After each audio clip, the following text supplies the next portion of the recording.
Anniston is a magical place. It's in the foothills of the Appalachian. We are nestled between Atlanta and Birmingham. We were founded as an industrial city back in 1880s by two visionaries, one from Connecticut, a Connecticut business person who happened to be a general in the Union Army, and another British-born industrialist. Instead of just coming here to this area and letting the community kind of organically grow, they decided to master plan it from the start. And so they master planned the grid system we have for our downtown, which resulted in the city being deemed by a writer for the Atlanta Journal-Constitution as a model city for the South. The city has had a number of challenges like all cities do, but about 15 years ago, the city went through three significant challenges in a short period of time.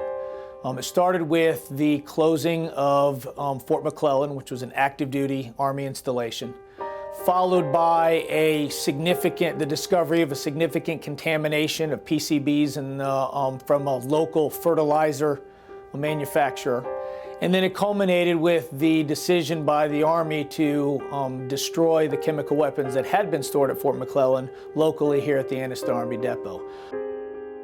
These challenges affected the community deeply. The stigma of the contamination was a huge problem. The literal loss of jobs in the local economy, what it suffered led to an out-migration of population, people thinking that the future was not here, it was elsewhere. And it was frustrating for the local government here to try to deal with it, and it was dealing with it the wrong way. And unfortunately, the community at some point said, this way of attacking these challenges is not working. We need a new leadership, we need a new direction, and they decided to vote in a brand new mayor and council and continue with a different, course of action going forward. So in 2013, they initiated a year-long strategic planning process that was community-driven and ultimately was community approved on that direction going forward. It didn't come from the city council, it didn't come from the city staff, it was not done behind closed doors. We went out and listened to the community, then we went back around and gave them pencil and paper and said, let's get to work, let's devise this plan. So ultimately that strategic plan, which has been adopted for about 1.5 years now, is in the implementation phase, and we have various aspects of that plan that are being implemented right now to great success. One easy quantifiable area is in economic development. Our efforts of late have resulted in us either attracting or retaining or helping expand the number of industry within the city, and of course with that comes an increase in jobs or a decrease in unemployment rate and an increase in sales tax, something that the community said was very important to them during the strategic planning process.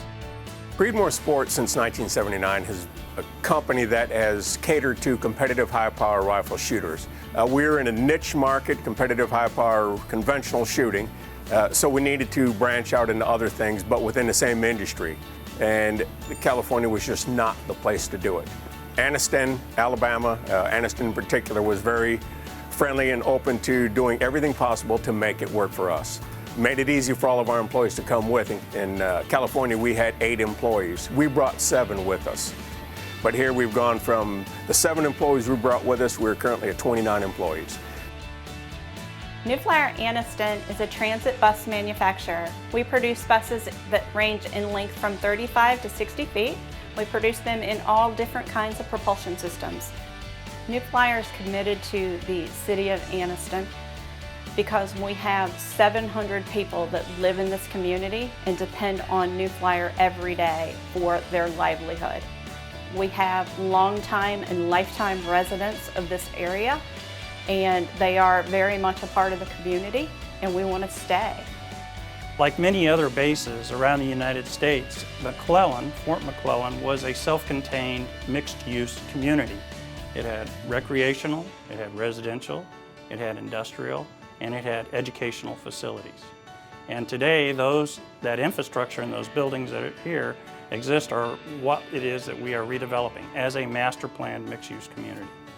I think some of our biggest successes here at McClelan has been being able to get the Center for Domestic Preparedness to bring their headquarters here, which took over a large portion of many of our campus sites. FEMA's Center for Domestic Preparedness is a very unique training facility. We train emergency responders, state, local, tribal, and territorial from all over the United States in very specialized skills that they normally would not receive but are critical for a very high consequence event. We have two very unique training venues. One is the COBRA training facility, in which we offer the only place in the United States where emergency responders can train in very high-end venues with actual military nerve agents, VX and GB or sarin. We also have the Noble Training Facility where we're currently standing, which is a former Army hospital which has been converted to a training venue.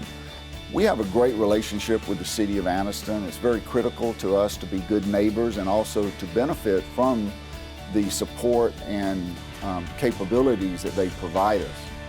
The keys to Anniston growing and thriving in the future would first and foremost for it to maintain its relationship with the community and not try to do it on its own. It has to keep that dialogue within the community and let the community to continue to drive the direction the city is going. Anniston has always had that comeback spirit, and we're destined to be a comeback city.